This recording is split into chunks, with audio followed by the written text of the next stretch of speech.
Hello everyone, I'm here to do a book review of my new release, just so you get an idea of what it's about and see if you're interested, and it will let you know a little bit more about it before you make a decision to purchase it or not.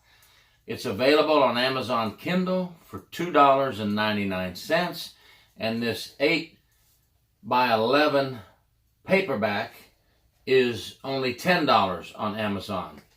Both of them today are #1 new releases, and the Kindle version has been a #1 new release for 6 days straight in the category of law, professionalism, and responsibility and ethics. In that category, it is #1 new release. Now, this book is 112 pages, but remember, it's a large book.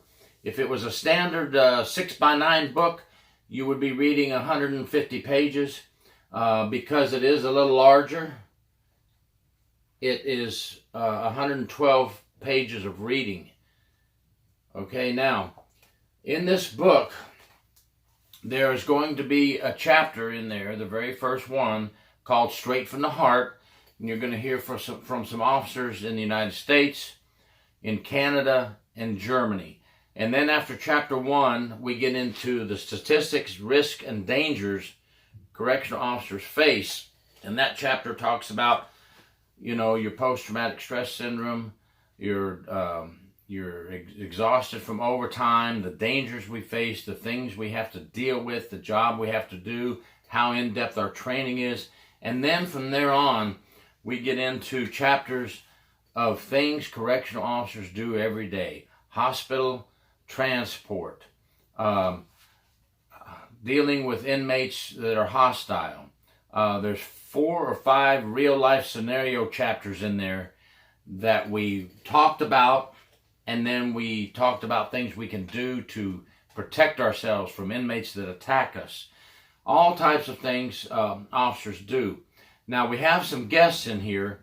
Of the chapters in this book, 4 of them are guests and contributors and friends of mine.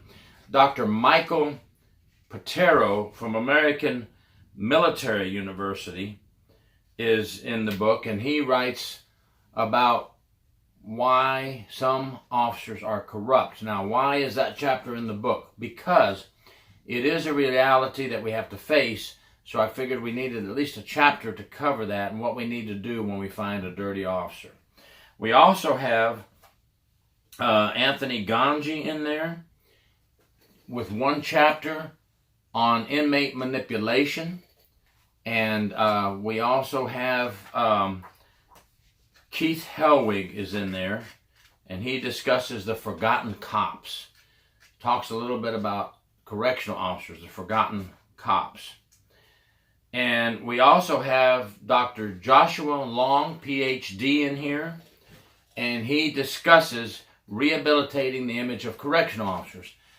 We always get the bad rap, only the bad things are shown on the media, and we need to show the good things. He's discussing how we need to rehabilitate the image of the correctional officers, and the media is not helping us in that area.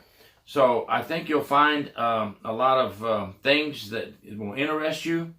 Correctional officer cross-training with local agencies, hospital watch, Part 1 and Part 2, the most dangerous link when we get outside the perimeter and we have inmates in our custody. Hostage situations, the dangers of prison contraband smuggling, what it does to endanger the officers and the prison staff, how contraband endangers us. Inmate threats and why we need to document them. A chapter on complacency, what happens when we get complacent. Perception versus reality in prison life, a survey I did on LinkedIn that might be of interest to you, and what people on the outside think about our profession. Just a quick book review on my book. You can get it on Amazon, and on the back I have the following quote from me. This book is dedicated to the men and women working on the front lines. They control the inmate population with only handcuffs and pepper spray. seriously outnumbered, sometimes more than 100 to 1. The dangers are real. Lord, protect our fellow officers, our unsung heroes. Thanks for watching True Prison Stories, folks. If you think this book is interesting for you, $10 for the paperback, $2.99 for the Kindle on Amazon. Thanks a lot, everybody. Take care. Stay safe. Thank you for your service.